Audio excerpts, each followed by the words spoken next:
पण ह्या पावसांची दगाबाज दिला आहे ह्या वर्षी. आता खरीप पेरण्या तर नाही त्याच, आता परतीच्या पावसावर शेतकऱ्याला अवलंबून राहावं लागलं आहे. आणि हाय जी पिकं असलं वारं जे भोकायला लागलं आहे, त्या वाऱ्यानं पाक पिकं सगळी जळून चालली. आणि शेतकऱ्याचा आणि सरकार पण काय करतं आहे, आता खातं तर वाढवले ती एवढं, म्हणजे शेतकऱ्यानं फक्त आत्महत्या करावून जगून एवढंच काय चालू आहे काय की असं. ही आहे, निसर्ग पण त्रास देतो आहे आणि सरकार पण त्रास देते.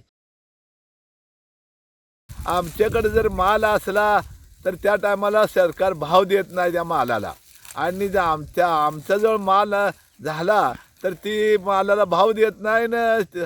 आम्ही पुन्हा आमच्याजवळ जर माल नसला तर शेतकरी व्यापाऱ्याचा मालाला भाव येतो या, आणि त्या व्यापाऱ्याने साठा करून ठेवलेला असतो त्याला भाव येत आहे ना, आम्हाला भाव मिळत नाही. एक तर उन्हाळ्यात वाऱ्या कावरानं होत्या त्या बागासुद्धा बिगर पावसाच्या निघून गेल्या. आता असणाऱ्या धानासुद्धा बिगर पाण्यामुळं धानं करपायला लागलेली. आता सध्या इतका शेतकरी अडचणीत आहे की त्या शेतकऱ्याला काही करावं हेच कळत नाही, कारण इकडं आड आणि तिकडे विहीर झालेले. शेतकऱ्याला मारायचं आणि सरकारनं तुम्हीच्या झोळी भरायच्या एवढं चालू केलं आहे का? हां, शेतकऱ्यांना कर लावतोय, खताचे 1200ची गुन्हे आज 2400 रुपये निघते. म्हणजे तुम्ही टॅक्स नेमका कशाचा लावला आणि शेतकऱ्याचं डबल इन्कम, म्हणजे एवढं उत्पादन खर्च होत नाही का? आणि पेरणीच्या टायमाला तुम्ही खतं वाढवता. आता नाही म्हणलं तर बघायला गेलं तर सगळं कोरडं रान आहे.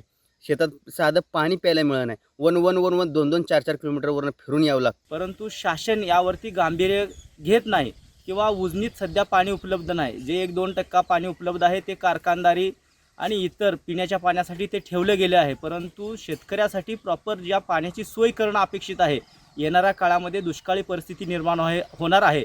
त्या दुष्काळी परिस्थितीवरती मात करण्यासाठी यांच्याकडे सरकार म्हणून कोणत्याही उपाययोजना नाहीत. जिल्हा प्रशासन असेल किंवा अन्य राज्य शासन असेल, यांच्याकडे कोणत्याही प्रकारच्या पिण्याच्या पाण्यापासून ते इतर कोणत्याही प्रकारापर्यंतच्या शेतीला लागणाऱ्या पाण्यापर्यंतच्या या कोणत्या सुविधा उपलब्ध नसल्यामुळे येणाऱ्या काळात निश्चितपणाने शेतकऱ्याला ही दुष्काळी परिस्थितीला तोंड द्यायला लागणार आहे.